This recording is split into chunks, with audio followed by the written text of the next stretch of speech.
dead, Jim. He's dead, Jim.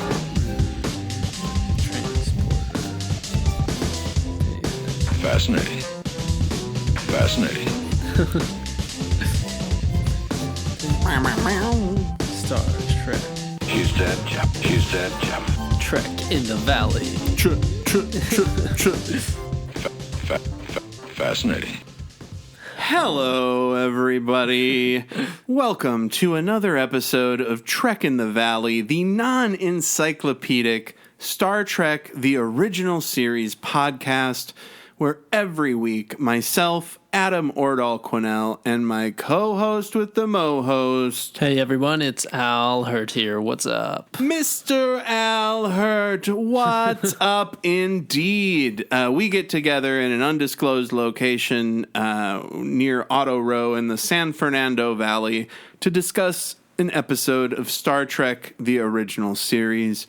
We have a good time. We've got the episode up on a little screen here in the studio, and we chat about it, and we give a little rating at the end. We give a little recommendation for stuff to watch. Probably Batman. Probably Caped Crusader. But before we get to all of that, how's it going, Al? It's good. It's just been warm. Just sweating my balls off here. Yeah, our small talk generally consists of how warm it is, because we don't, like, in the preamble to when the podcast starts, we keep it tight. We don't really get into, like, how was your day? What do you got coming up? Where are you going with the family? We're like, we get right to the fucking Star Trek of it all. Yes. Which brings me to, things are going well for me, too. I'm just kind of warm. Yeah. And if I ever do have stand-up shows to plug on the pod, I will.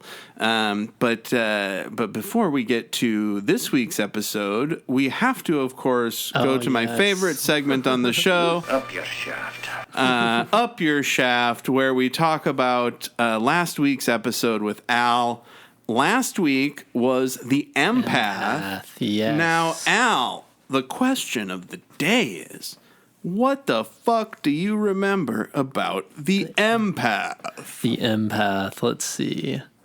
So it's Kirk, Spock, Bones. They go on a planet to look into these two scientists, I guess, that disappeared from said planet for some reason. And then they get transported into, like, the center of the planet, or really deep inside the planet. And then, like, they're getting tortured, sort of, and they're trying to figure out why and how they get out. The walnut heads? The walnut heads. And then they meet the empath lady who, like, kind of cures their wounds. I remember they were torturing them or doing something for a specific reason. So the reason is, I can fill in the gaps there. Yeah. The empath was from, so there were scientists, like you said, that were studying a supernova, and the supernova that's right. was about to go supernova and wipe out these planets. Mm-hmm. There was 4 races in the system that are going to be wiped out. And the walnut heads, which does sound like a derogatory term now that I say it like that, but the walnut head alien scientists, they're trying to determine if the empath's race is worthy of being the one race they're able to save. So one thing we didn't talk about last week is, do you think that those walnut head folks, do you think they have other experiments with the other races? Yeah, right. Like, or did they just, like, they're just, or is it, yeah, like, what the fuck? What about them? But so then they end up, what happens? Doesn't Bones, so they want Kirk, right? I guess for some reason to keep torturing or whatever. Yeah, because he's part of the test. And Bones sedates Spock and Kirk, which was like sacrifices himself. Yeah, and he sacrifices himself. But it was all for naught because they were all trapped anyway, and the only way out is through the experiment. So they had to prove so they had to prove that this lady was willing to give her life to save Bones. And she pretty much almost did, right? Yeah, but then they were like, it is not enough if she didn't die. Yeah. And Kirk's like, what the fuck are you talking about? Yeah, it was a really not confusing in terms of just I guess in terms of motivation, it was weird. I understand why, but it was just like the walnut head aliens. The walnut head aliens are so puzzling to me because presumably they are an altruistic race. They're going to use their resources to save one society from these 4 planets that are going to get exploded by the fucking supernova. But yet they're dicks about it. Like they go about it in like the biggest. You need a fucking scalpel, and they're using an anvil. And so they're very interesting aliens. And then at the end, Kirk just says, "Nah, she learned. You should. She's definitely their race is worthy of saving." And the walnut guy's going, "Yeah, I guess. Yeah, okay, sure. You know what? He has a point. He has a point. I guess those 2 scientists too that were like in those tubes weren't as quick, not to as speak, smooth. As Kirk, right? They didn't learn as much from them. Like, oh my god, fuck! It's so dark. Well, and then they just passed away. That's what we said though. We were like, they probably weren't trained in Starfleet. Yeah, they were like scientists. But also, it's a learning and growing experience, right? She probably did learn a lot from those guys, but then she just needed to learn more. She needed, and I still think it's fascinating that their idea of empathy isn't just like emotional empathy. She literally, her body would like get wounded in the way that the person she's healing is wounded. Very interesting concepts. Yeah. But the fact that it's just in a fucking airplane hangar, a pitch black airplane hangar. Yeah, see, that's where it loses me. The designer had the shits. Like the scene designer had the shits, and they're just like, God, we got to just do it in a dark room with some random set pieces and an old cave from a previous show.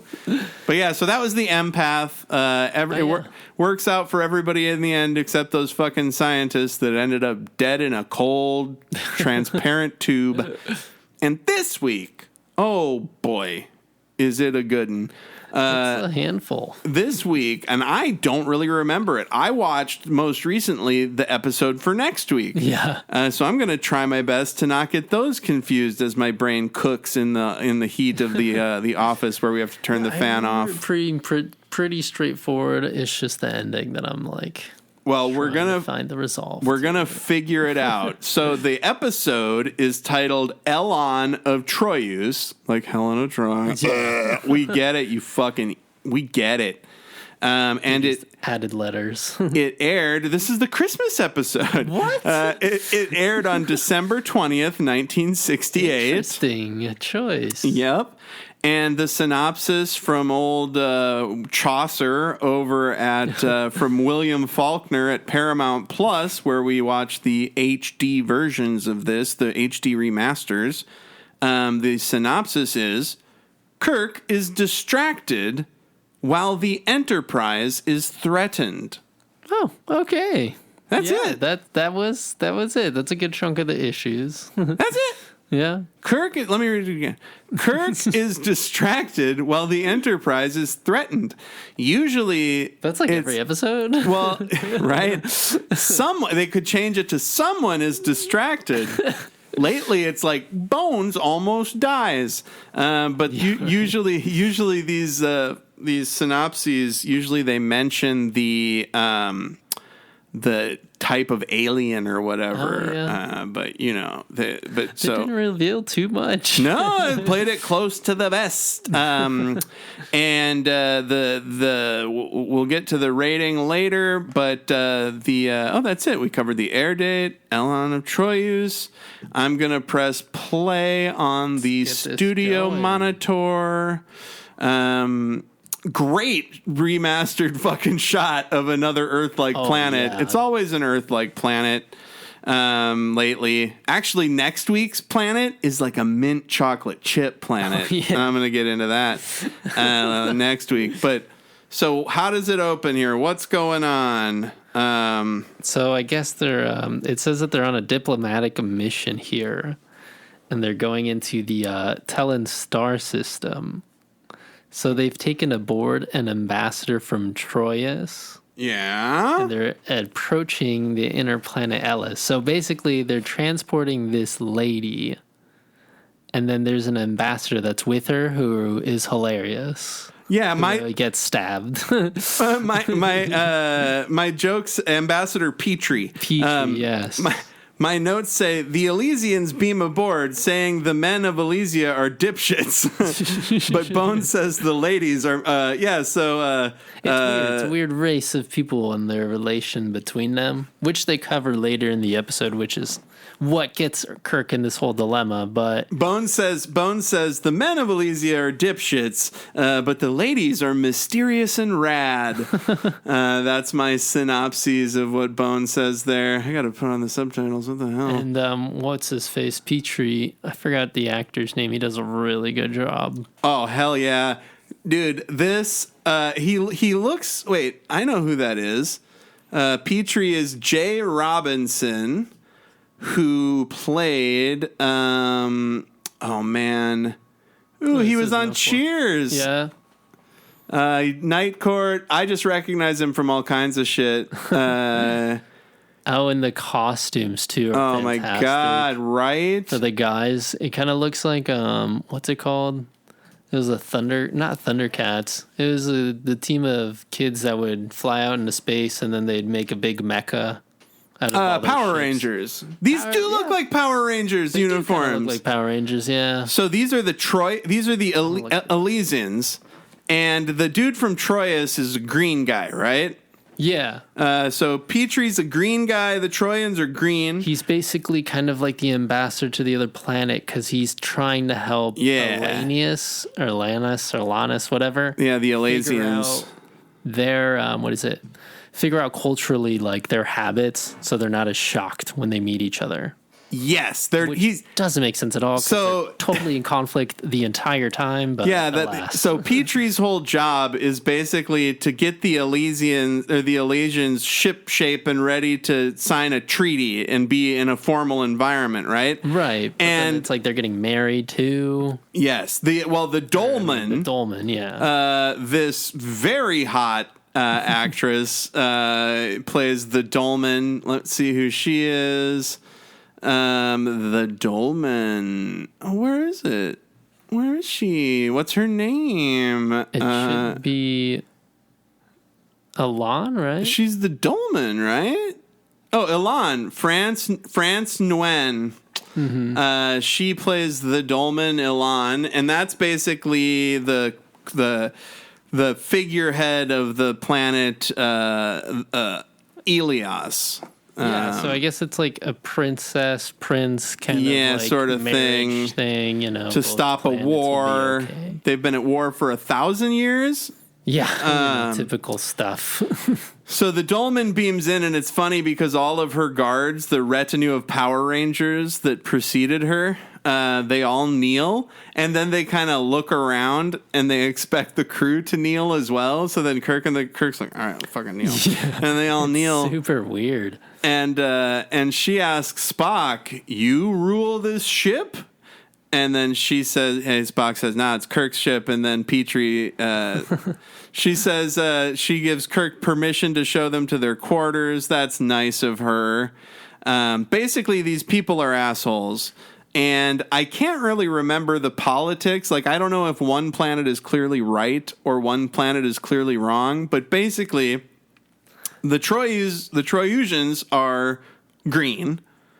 And the Elysians are either Power Rangers, and also the Dolman is like kind of problematically like Egyptian princess coded. They're trying to go for the Cleopatra thing, I think. Well, it's Helen of Troy. Yeah, but still, that wouldn't. I don't like it. I don't like it. But the beautiful Lady Dolman beams in, and everyone kneels. I like how the guy says that creature Elaan is marrying the royal family of Troyius.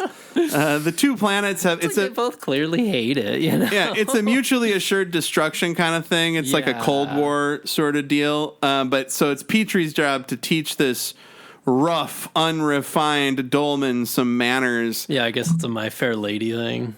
Oh, good job, Al. I should have got that, but and you're being their teacher. I think the weirdest part of this whole thing is that like Kirk and the crew in the Enterprise are like no, we're not going to fucking lean one way or the other towards anybody's culture. We're just here to give you a ride. Yeah. And it's like all the issues stem from them. Everyone's trying to, I guess both sides are trying to sway Kirk and the crew to like follow along with them. And it's just really entertaining because I feel like they never really had these issues with anybody else before, like transporting them, you know? Well, so I can't really think of any examples, but I'm also bad at recalling examples. But I mean, maybe once. Oh, wait, there was the one when Spock's dad was accused of murder. Well, plus also now that we think about it, we're baked. But now that we think about it, every time they're transporting people, shit kind of pops off. So I guess they shouldn't. Yeah, right? Like, we're not a fucking taxi, yo. So you might ask, listeners out there in listener land on your treadmills at your jobs, you might be asking, why does the Federation give a shit about this? Well, as Petrie explains, if this doesn't go well, it's going to be very bad for Federation planning in the galactic neighborhood of these two planets. And what does he say might soften her mood? What's he saying? He says, oh, he's going to bring her some gifts. Oh, yeah. This is when... Yeah, I'm sure that's going to go over well. I'm sure that's going to go over well. Perhaps that will soften her mood. Kirk gets back on the bridge. Yep, derp. And so this is another little plot point, right? They're gonna fly. So Petrie is like, listen, Kirk, it's gonna take a while to teach this to my fair lady, this lady. So you need to take your time getting back to Troyius. And he said, what do you mean take your time? And then he comes onto the bridge and he says, head to Troyius, impulse power. Oh, God. And it's basically like driving in first gear from Los Angeles to Texas or whatever. And Scotty is like, you'll not be using the warp drive, Captain. And Kirk goes, no, Scotty, we won't. And he goes, well, that'll take a great deal of time. And Kirk makes a good point. He says, are you in a hurry, Mr. Scott? Like, where the fuck are you going, Scotty? Your whole job is to just be in space. This gimmick happens a couple times, though, when Scotty's like, what are we doing? Why? Yeah. Sure. And he's like, why do you give a shit? It's your job to just be here, dog. Whether we're in this part of the galaxy, whether we're in that part of the galaxy. I think he just likes... Get back to work. I think he just likes using the warp engine. Yeah. He just is into it. And so the reason they're going slow is to give Petrie enough time to figure this shit out. And then it cuts to the Dolman throwing stuff at Petrie. And he's like, just try this. It's your wedding dress, a gift from the bridegroom's mother. Oh, man, she's throwing shit and yelling. Oh, he's got royal jewels. Yeah, he's just trying to bribe her and everything. Just to bribe her to calm down. And he's offering her a necklace, and she said, I would rather just strangle myself with that necklace than wear the necklace of a Troyan dog. Yeah. They are like... it's fucked. You know, not having hate in my heart for another culture, it's hard for me to relate. Oh, I couldn't. It's just so wild. I mean, I see it in the U.S., you know, but annoying. Like... it's just inconvenient. Like, she's just... First off, I don't want to just be like, this lady's irrationally mad because I don't know what's... getting arranged. I don't know what's going on. Oh, yeah. That sucks. Like, that's the other conflict. I'm not into that either. This is archaic shit. And you would think for them being so far in the future and in space, they'd move beyond this. But these people, races, right? These people aren't in the future necessarily. These are just aliens, you know. It's like, but for Kirk and the gang, see, they're always going to be. That's one of the beautiful things about Star Trek, dude. They meet all these civilizations at different stages in their development, and they're like, "Oh, right. I remember when we were a fledgling nuclear race, fucking blowing our own assholes off of our planet, you know." And then they're like, "Oh, I remember when we were." Gangster Planet. Yeah, right. I remember when we all read a book and became Italian coded. And so it really seems like Petrie's got his work cut out for him here, doesn't it? Yeah, and I mean, I guess this is the first of many good scenes that we get between Kirk and Elaan. Elaan, the Dolman. And she was just pretty much, you know, at this point, like, hey, I gave you everything so far. This is probably the best you'll get. Just make do, like deal with it. Oh, And she's just like, what the fuck? yeah, so she thinks he's there to respond to her request for better quarters, but he's there to just tell her to shut the fuck up and deal with their quarters. Because yeah, whose quarters are these, Al? What is it? Oh shoot, I just had her name on the tip of my neck. Uhura! Yeah, Uhura. Yep, the communications officer. Yeah, She was Uhura. like, dude, They know you already Uhura. have my spot. Why are you doing this? And she's just like, it's just the best we can do, though, Uhura. Like, I'm sorry. Uhura is so mad. She's in another person's place, right? Yeah, she's like bunking. She's roommating with somebody, and that sucks. And it's all because. And then this lady hates it. And she's fucking the room up too. Oh, Kirk is so. Here's what. This is where we Weird, set up. Yeah. He kind of treats her like a kid. Like, set limits and stuff.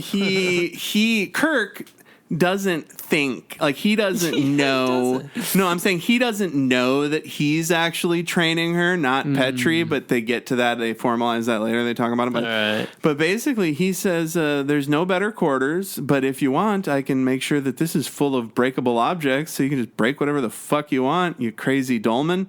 And she says, I will not be humiliated. And he says, then act in a civilized fashion.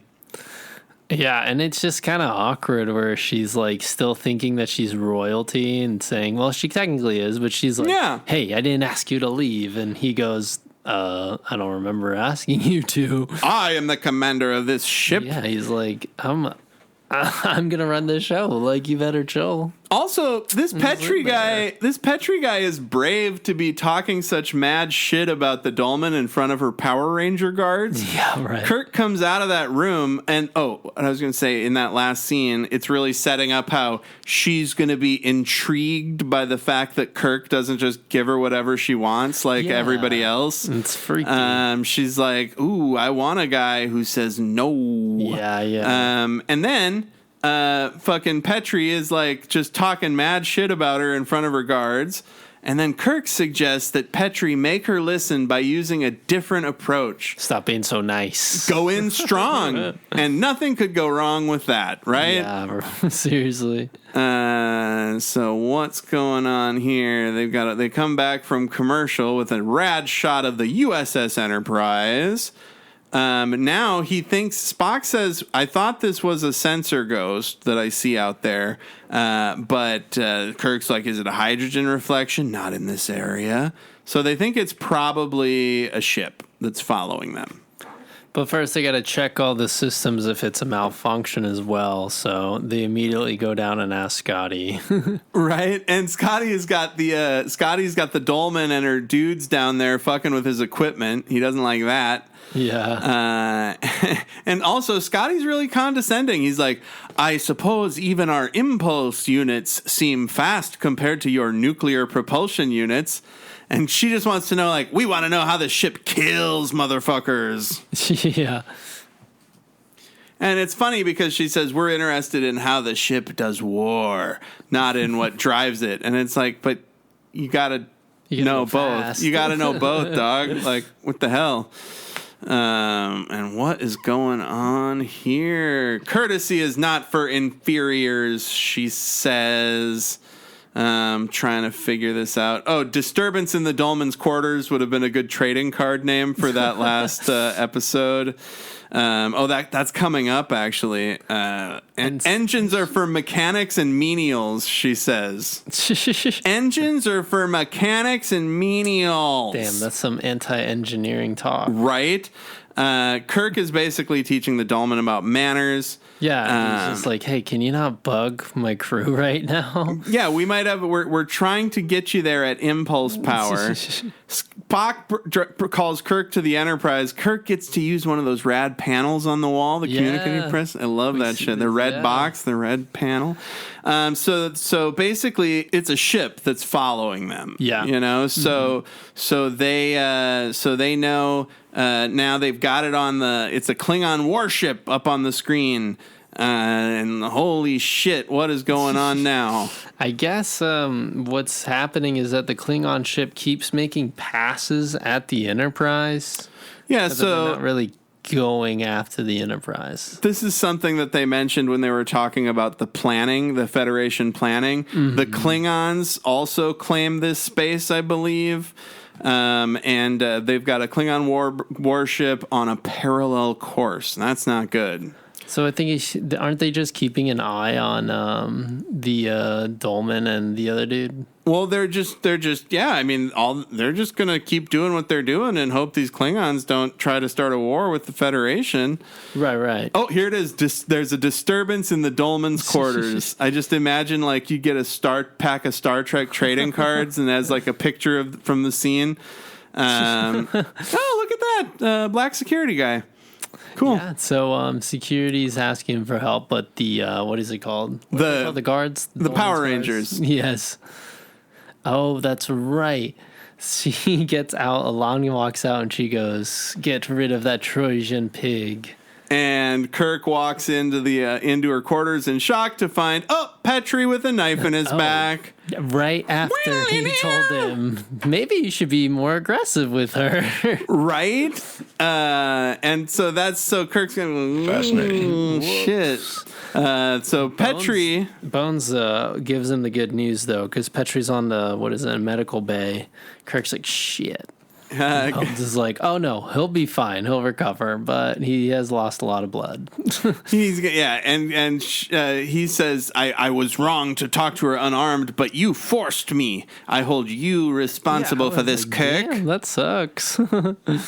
Bones says, I've heard of reluctant brides, but this is ridiculous. Yeah, right. Here we go, and here we go. That's another trading card. Uhura has a message from Starfleet Command. So Uhura's got a message from Starfleet Command, and what's it say? A Class A security and scrambled. Wow.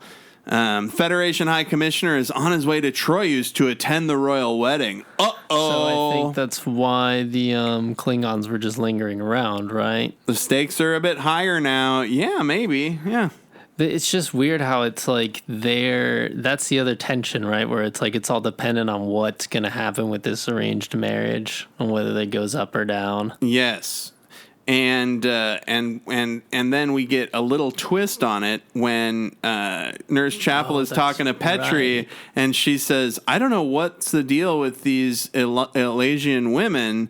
Like, what's so special about them? What magic do they have?" And Petrie goes, "It's not magic. It's biochemical. It's literal biochemical. A man whose flesh is touched by the tears of a woman of Elas has his heart enslaved forever." Let's do. Hold on. A man whose flesh is once touched by the tears of a woman of Elas has his heart enslaved forever. I love it. That's like a great fucking line, dude. And Kirk's like, well, that's a complication, because one of our high commanders is going to attend the wedding. Someone just tried to murder the ambassador. Bones is like, yeah, this is a little weird. And so now Petrie is saying, "Hey, the wedding's off. I'm not gonna let her marry him, and I'll have nothing further to do with you," he says to Kirk. And Kirk is just like, "You don't have to do anything with me, but you have to do your fucking job, man. This isn't easy." Yeah. And then Kirk gets the bad news that Petrie is going to be out of commission for a week. Jeez. A week. And he says, "Here I will stay, and I will have nothing further to say to you." And he's like, "Well, here, go train her. Like, that's on you, dog." Dude, she keeps blaming him for getting stabbed. Al, I'm sorry to interrupt you. He's not really stabbed. He got stabbed by her. I'm sorry to interrupt you, Al, but yes, you're right. Petrie is being a huge baby. He'll be fine. But I want you to take a good long look, listening audience, at around 17 minutes and 24 seconds. I think we come back from maybe a commercial, but it cuts to Elaan eating a chicken that they have painted green. Look at that shit, dude. And is she going to take a bite? Yeah, she takes a fucking bite, dude. That is commitment. There's no way that... Well, I guess if they used a smoked chicken, it would be okay. Maybe but they just... Food coloring, yeah. That'd take a long time. And now Kirk is just trying to deal with this lady, this very difficult lady. She says just being Troyan is enough to kill him. Yeah, just aggression too reminds me of Klingons and how like difficult it is in Next Gen for people to like talk to them and stuff. Yes, You gotta get with them on an aggressive level. Well, but then you get that's the advice Kirk gave Petri, and it got him stabbed in the fucking back. Yeah, right. So this is really weird. She says, "I despise Troyans. Any contact with them makes me feel soiled." Kirk says the prejudices people feel disappear when they get to know each other, and she just says, "Not in my experience." Kirk is basically just trying to get anything through to this lady. And he's like, look, if you can just start like learning how to eat, table manners, start small. A knife, it cuts the food. This glass, you put a drink in it. He's basically like, he's trying to start small, like with Eliza Doolittle. And then she says, "You will return me to Alas immediately." He says, "That's not possible." And she says, "Anything I say is possible." And Kirk is just like, "No, we're going to Troyius. That's what we're doing." She refuses to be mated to a Troyan and humiliated. And he says, "Then enjoy the prerogatives and the privileges of being the dolmen, then be worthy of them." There you go. He's like, hey, if you don't want to be a princess, don't be a princess, dolmen. Kirk is really reading her the riot act. He just said, and that's another one of your problems. You're uncivilized and arrogant monster. And then they both smack each other. She slaps Kirk, the shit and out of Kirk fucking slaps her. And I really wish they would have had her slap him again. But yeah, right. Like, I don't condone violence against women, Kirk. You fucking asshole. She shit! Almost kills him too at the very end. Maybe she? That's how what's his face got stabbed. Maybe she missed on purpose though. I think she missed on purpose. She's enamored. Oh, that was weird. You see that? She like barked at him or something when he left. Strange. I think she spit. Oh yeah, it didn't look like a spit. It looked like a bark. The Klingons are still following them. Gosh, that Klingon warbird or whatever it is, whatever they're called. Look at how cool that looks. Oh shit, HD remaster, baby. Some people don't like it. I love it. Okay. Let's see here.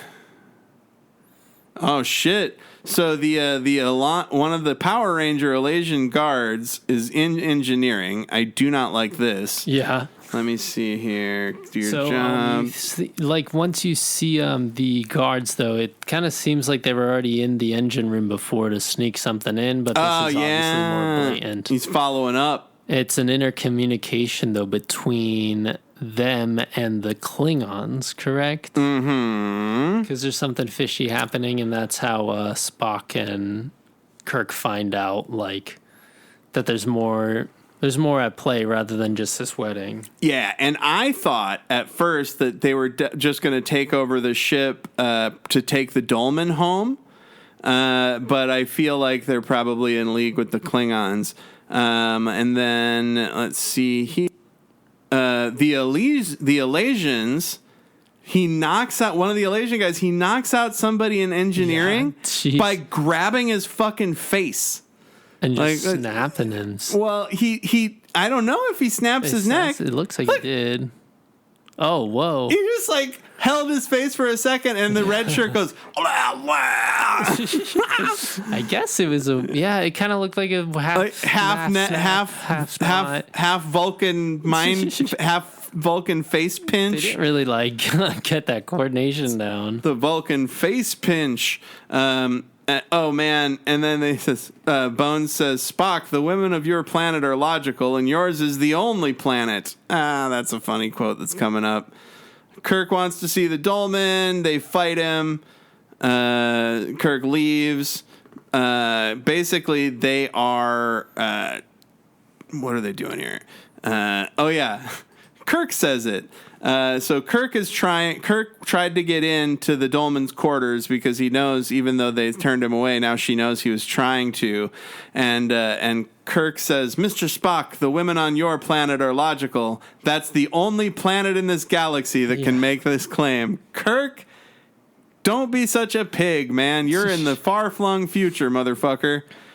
Oh, and then he goes in. He goes into her quarters, and she tries to stab him, and he just grabs her hand, and he's like, "Now, are you going to behave or not?" And she says, "The penalty for what you are doing is death." And he says, "We're not on a loss. I command here." Oh, Kirk.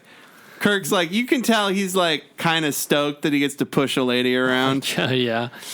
So he gets scratched or cut or something. And he says he's going to give her a fucking spanking, a form of punishment administered to spoiled brats. No, and they just are starting to like finally get to resolve in between this door because they're both just kind of, I guess it's an unstoppable object with an immovable force. Unstoppable force, immovable object. Right. You got it. So in my notes, it says, Kirk then enters a sleeping lady's room while she was sleeping, and he threatens to spank her. He's basically saying, we're just you're gonna do what you're gonna do as ordered by rulers and bureaucrats. But I think that there's something more going on here. Oh, shit. She says, "There's one thing I can teach you." And he says, "No, there's nothing. You don't want to know." What's she say? Yeah. What did she say? I missed it.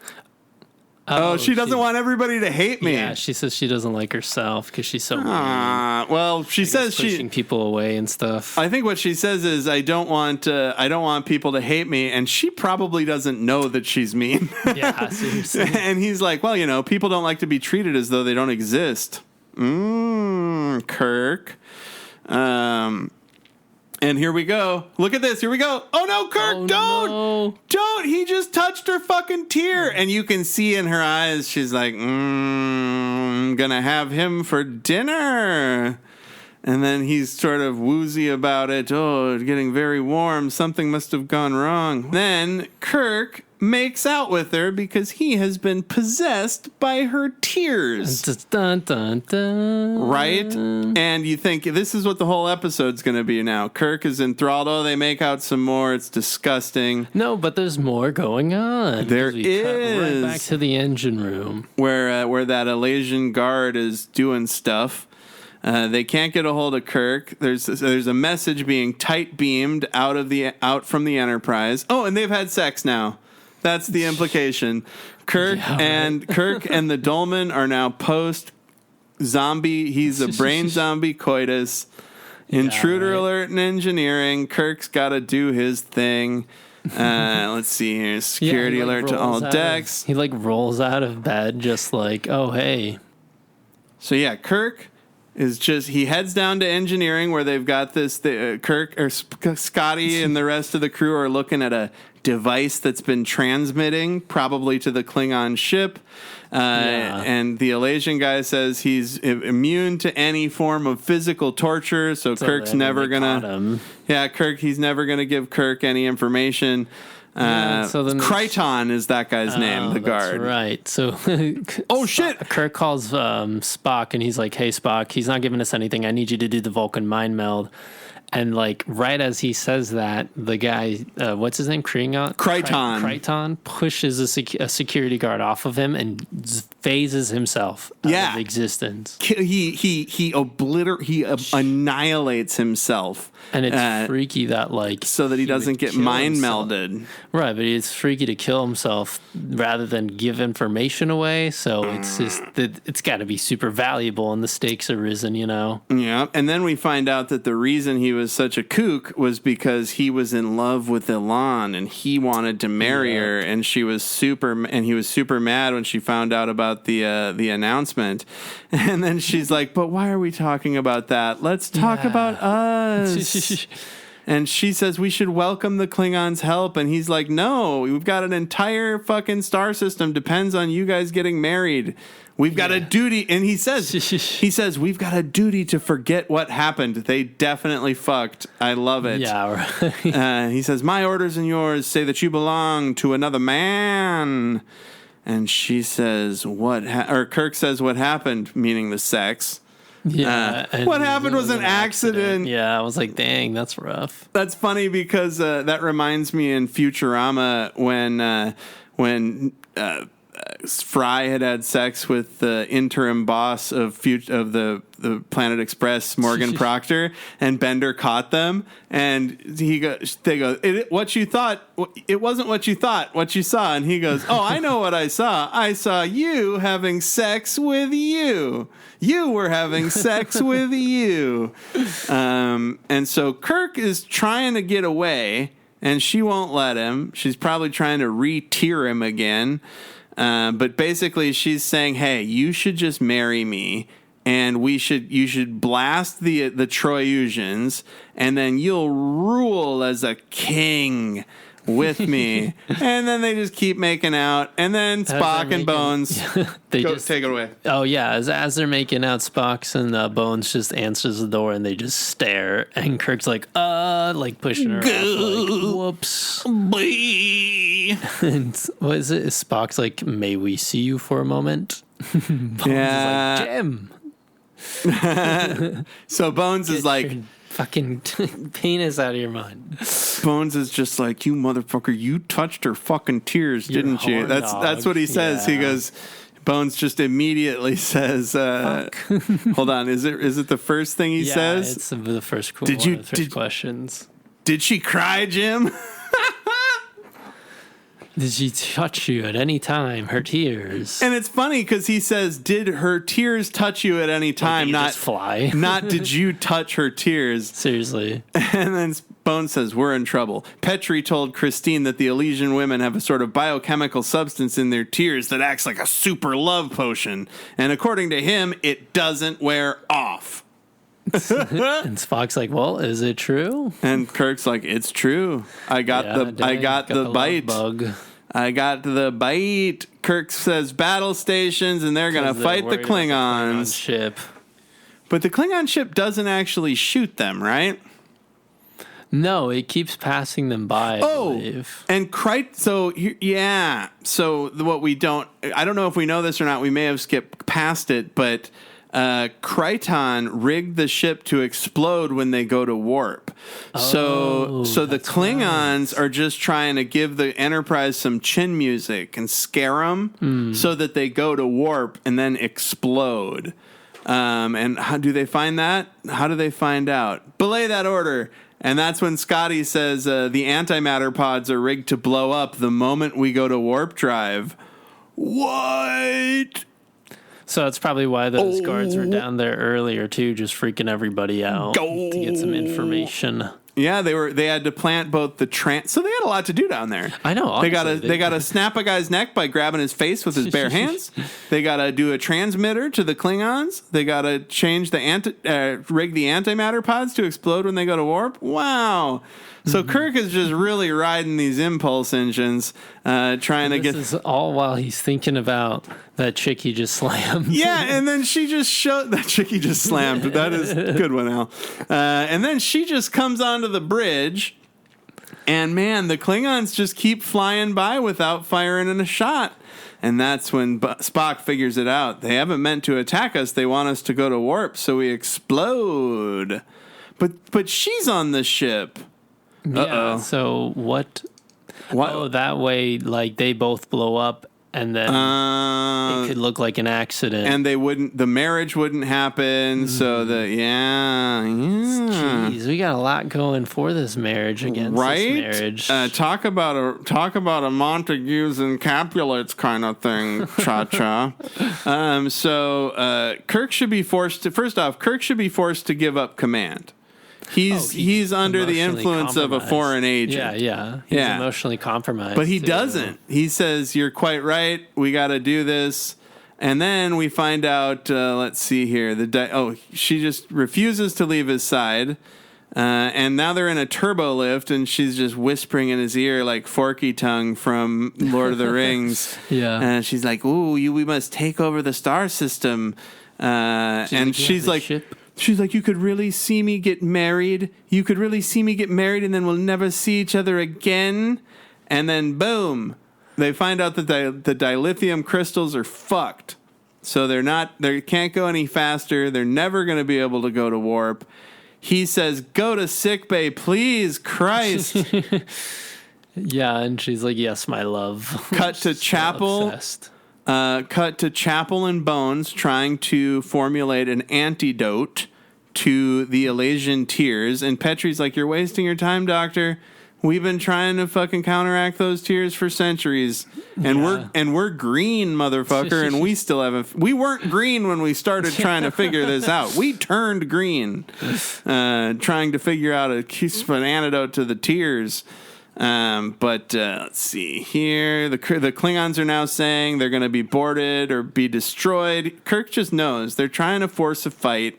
They've got 93% of impulse power. They can maneuver a little, but they ain't got fucking much to do. Scotty says we can wallow like a garbage scow against a warp-driven ship. So yeah, they got to figure out the antimatter. Let's see here. Oh shit. So this is Petrie kind of season in here because things have gotten really real now. You know, they're going to die. Petrie's starting to realize, he says, "Now that we're all about to die, I ask you once again, will you please accept this necklace and to wear it as a token of respect for the desperate wishes of your people and mine for peace." See, they both want peace in theory, right? And we start to realize that's all you men can speak of is duty and responsibility, she says. "We'll stall for time. Proceed on course and hope the Klingons can be bluffed." Kirk's talking to the Klingons. Ooh, here we go. So the Klingons show up on the view screen after ignoring messages. And he says, "Prepare to be boarded or destroyed again." Yeah, this is like the 5th warning. Honestly, I can't really take these Klingons seriously, quite frankly. And then the Klingon ship is closing in on an intercept course at 500 kilometers. That seems like a long ways away, but in space it goes real quick. Kirk's trying to get any sort of power to the phaser banks, but he can't. He could get him photon torpedoes, though, I think, right? Isn't that what he comes up with? They end up doing. Yes, and she shows up. Something out there. She shows up again, and he's like, "I told you to stay in sickbay, god damn it!" Yeah. And she says, "I want to die with you." And Kirk's like, "What? We're not dying." Sends her into a corner, and here we go. Stay with the controls. So he's trying to keep the shields in between them and the ship because they're conserving power, right? They're running out of time. So they're like turning the shields around the ship. And here we go. He's going for our flank. Oh, space battle. Yeah, I guess they just try to rub off on each other. That's a fantastic remastered space battle shot. They're taking damage to the shields, and then they start getting some peculiar energy readings. And here's where Spock takes out, this is one of my favorite props. Yeah. It's a little scanner, and it looks like a clear lipstick container that's got a whirling spinny thing inside. And this is where it all comes together. The jewels in the necklace that she's wearing. Mm-hmm. She's wearing it. Isn't that great? That's a huge progress. Exactly. She finally got her to wear the necklace. Oh, that's right. And she goes, "Yeah, this is a stupid necklace. You know, it's very shitty. Common stones." Yeah, and Kirk takes him off, and Spock and Bones looks at them, and they're like, "Whoa, common stones. Now I know why they're interested in the system." And Kirk just says, "May I have this?" And she says, like, "Sure, I love you." "If I can be of any help, yes. And also, I'm controlling your mind with my tears." And Kirk's like, "Yes, you could have saved our lives." They're dilithium crystals. Ding, ding, Ping, ping, exactly ping. What they needed. Right? So Kirk gets the temporary... Scotty's trying to rig up the dilithium crystals. The shields are collapsing. Impulse power is down to 31%.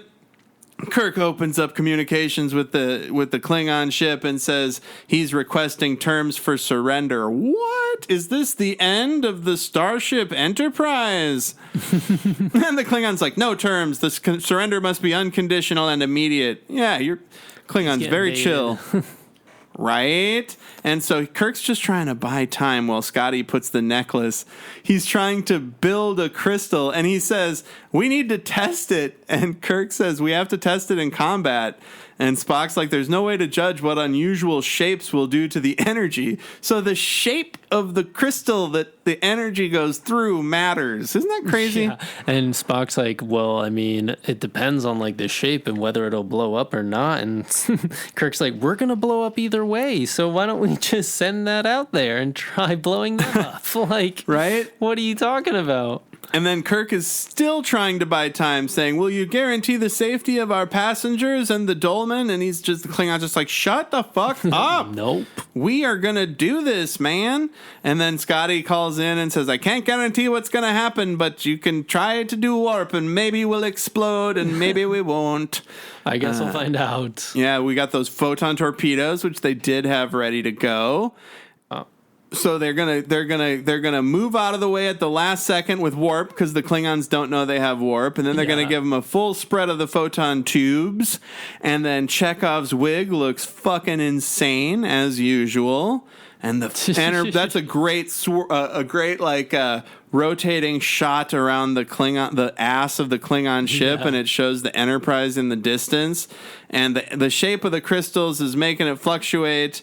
They're getting closer and closer. Dun, dun, dun, dun, dun. Yeah, and the pressure's really coming on here because all the issues of the Klingon ship, the people dying, it's all coming to a head here. Right, and I like how it was cutting from a great remastered shot of the Klingon ship and then the old-timey buttons and consoles of the ship. Right. And this is where Kirk, he let the Klingons shoot at their shields so that he could get around them. And here we go. Photon torpedoes, fire! And yes, as soon as he sends them out here. Hey, that is the sound effect. Direct hit amidship by the photon torpedo. And there it is. The Klingon ship is dead in the water. Bom, bom, bom. And the dolman says, you got to finish him off. And they're like, that's not how the Federation rolls, baby. We don't finish people off in that regard. He's like, I finished you off earlier, if you know what I'm saying. And then we cut to they get to Troyius, and they're getting back on the transportation room in the pad. She's saying goodbye to Kirk, and we don't know if they're gonna have an antidote yet, right? I've been skipping around a little bit, they haven't made an antidote, and they'll bring it up at the end. Adam, I wanted to talk to you about this too. It's very interesting what they end up doing. Yeah, and so she gives Kirk the knife that she used to try to kill him, and she says, "I will not be wearing this as a Troyusian princess. I have no need for this now." And he says, "I have no choice." And she says, "I have no choice. I have obligations and commitments. Bye." Yeah, he's like, "Don't forget about me." This is great. She just says, "Bye." And he says, "Goodbye." I mean, yeah, at this point, they both kind of are. It's a very mature take. I feel like Kirk would be more resistant. But bye. Yeah, there you go. Peace. She takes off. Oh, that's such a long... They did an extra long transporter fade so that we'd feel bad for Kirk. Amazing remastered shot of the Enterprise outside Troyius. And then Scotty's got the engine stabilized. And then he comes in and says... I've found an antidote for it. It's some kind of infection. Yeah, Bones comes in. All excited, and he's coming up to Spock.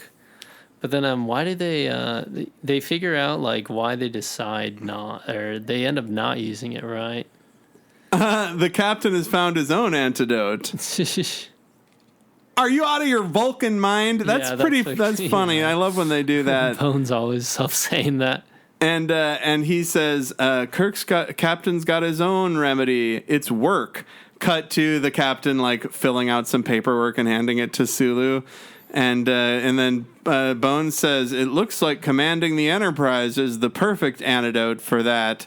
And then Kirk says, a head warp factor 2. And that's it. Yeah. But here's the thing, Al. Sad. Here's the thing, Al. They should give him the antidote anyway. Yeah, that's what I was just thinking. to be safe. Mm-hmm. What if he's going to be longingly remembering? Like, there's never been an antidote for it in history. Like, what the fuck? You just let him stay poisoned forever? Yeah, that's what really confused me. You're telling me well. that when Kirk dies in Star Trek Generations, when the anomaly rips the Enterprise open, he was still like, I wonder what Elaan is up to. Yeah, right. I don't Wild. know. Yeah, it feels really weird that they decide to go that way because they're like, well, it is technically still love. He'll get over it. But the other alien guy was a Petrie, was like, there's literally no way to get over it. It's biochemical. Right? And so... yeah, that made me mad too. I was like, what the heck? So I want to talk about the episode a little bit first here, Yeah. and then we'll do our ratings. So it's like based on the title is a play on Helen of Troy. Helen of Troy is the face that launched 1,000 ships. She was the Trojan woman who made the Greeks come and fight for her. And then Odysseus is there or something. Yeah. And then the Iliad happens and history happened. But I don't really get how that applies here. She's not so beautiful that people are going to die for her. She's actually like an asshole. Yeah. And Helen of Troy didn't have like self-conscious issues with treating people poorly. It was a reach. It was a reach. And you know, tell me on the Discord why I'm wrong, as they say. I thought it was pretty good episode actually. You get the exciting Klingons in there. You get a neck being snapped by a person's hands touching a man's face. Kirk fucks. There's a lot going on. I think that was my favorite part of the episode too. Just the silliness of him being like, we can't be in love and so horny around each other. I feel like they didn't get naked either. Like but I think they fucked, but like they just like didn't get naked. So it's like Kirk's like it doesn't really count. He's so weird. He's so Then he says it was an accident. Like you accidentally had sex with you. So what did you think? Yeah, it was exciting. It was definitely a breath of fresh air in terms of switching it up from sets. Would rather be on the Enterprise the whole time. Right. Than this dark hole. The Klingon excitement thing was there. I really wanted to figure out like more information though about why that guy killed himself. What was the information? It was just that he was helping. So he was helping the Klingons assassinate his own dolmen. Because he wanted there to be perpetual war with the Troyusians, and the Klingons wanted her dead, and that would continue the war. And that, like, you know, he wanted to not have her get married and shit, but to the extent of killing her, it was crazy. And he loved her, supposedly. Yeah, so we got a lot of different action. We got, you know, love, and then the whole My Fair Lady thing was funny of, like, the Petrie just trying to, like, even talk to this friggin' lady and not get stabbed in the back. Well, and also Kirk having to take over to try and train her or whatever. I think the scene, too, when Kirk gets out of the room after kissing Elaan and Bones and Spock are just like, dude, come on, like, seriously? Did her tears touch you? Yeah, like, for real, why are you doing this? Did her tears touch you? Show me on the doll where her tears touched you. And Kirk's like, oh, this is gonna complicate things. Right? So what do you give it for a rating? Too. The convenience of the dilithium crystals made me chuckle. I was like, how are we going to get out of this? It does make sense that's why the Klingons would be, and why the Federation would be so interested in this star system. But yeah, it was a little too Deus Ex dilithium crystal, I think. But how many out of 1 to 5 dilithium crystal necklaces, what do you rate this episode? Yeah, I'm pretty smart. Probably 3.5. Same page. I was gonna say 3.5. It's not like a holy wet because I remember it being there was a lot more action. I remember for some reason. I don't know why. Maybe it was just all the stuff with the ship and stuff. It was a murder. Yeah, and the murder too. And the knife throw. The knife throw was cool. I just think like, at least for me, maybe there was just too many chaotic plots. There's a lot. Just didn't really like finish one well. Instead, they finished all 4 with the dilithium crystal necklace, you know? And That's why I was kind of like, They didn't really resolve the whole Kirk as her teacher thing because they went the love slave route, and I didn't like that. Yeah, and then on top of that too, the ending being like, oh, let's not give him the antidote for the thing that, like, you know, ridiculous scientists were trying to figure out for generations. They should give that to the Troyusians. Stop the war. Maybe. Well, actually, you wouldn't. That would be like actually, tip the balance. Yeah, Yeah. right. Oh. So anyway, 3.5 all around from the Trek in the Valley crew. Yep. And for my recommendation this week, I'm going to say Batman Caped Crusader, which we mentioned we were going to watch the trailer for last week. We watched the first episode. It was good. And then my wife and I watched it, and it's really good. It's like a slightly more adult Batman the Animated Series. Some chuds online were like, this Batman is too dark and humorless. What? And it's like, but he grows over the course of the season, and he learns how to about compassion from Alfred. It's like his first year. Yeah, someone was saying he's still, what was that phrase? It's an American phrase where it's like he's still green in the gills. Yeah, he's still a greenhorn, green in the gills. It's young. He's still new, yeah. You gotta, green. It's nice too with the episode. Well, spoilers. There's an episode with a ghost or something, and he's like, I can't think of this in a literal way anymore. I need to go mystical. Yeah. And there's that whole plot line. It's like him learning how to use his better skills rather than just punching shit. Yeah, and now he knows that mystical shit is possible. Yeah, so. That's true. Do you think there'll be any collabs? Because I was watching My Adventure with Superman 2 this season 2. I feel like they're probably going to stay separate. Because, one's on different, Prime, different fucking whatevers, yeah. That's so weird. Huh, they really fumbled the ball. They should have kept it on Max. I hate HBO. I hate Discovery, Warner. Ugh. Anyway, what's your recommendation? I said Cape Crusader.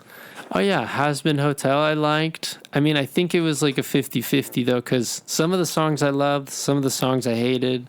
That's musical theater for you. Yeah, it's definitely catchy, though. I think the character designs and the acting is why I kept watching, though, because it was just interesting. And you're just like, what's going to happen next? I want to finish the story. I'm intrigued, you know? It's a testament to it. And it's colorful. It's bright. I really like the designs of all the characters, though. That's why I stay watching. The animation from the episode I watched, it looks amazing. Yeah, it's really clean. But it's too much. For me, it was too much a straightforward musical. But the fact that you had such a good experience having it on, we're probably going to watch it more. Yeah, it calms down a little later. And I love the voice acting. As many songs, but there's still big songs in there. And that's the thing. It's hard to like make that many songs that good in that many episodes. Like, you have to like musicals to watch it, basically. They killed it on the voice acting and the directing. Like, I just, And it's A24, which surprised me too. Right? I wonder if they're going to do any more animation. They like money. Yeah, seriously. So, yeah. Recommendation, Has Been Hotel and Batman The Crusader. Caped Crusader. And so that's it for this week, talking about Elaan of Troyius. And next week, Al, we're going to... this has been a good season for episode titles that could be like heavy metal songs or heavy metal album titles, because next week's episode is When Gods Destroy.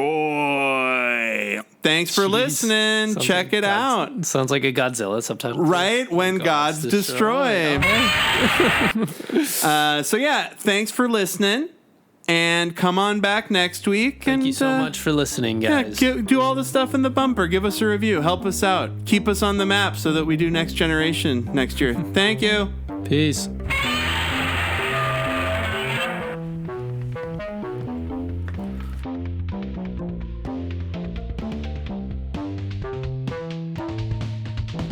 Trek in the Valley is executive produced by Adam Ordall Quinnell and Al Hirt. Theme song by Al Hirt. Recorded by Adam. Mixed and edited by Al. Check the show notes for our socials, and you can email the pod at trekinthevalley, all one word, @gmail.com. Like, subscribe, review, and always explore strange new fucking world.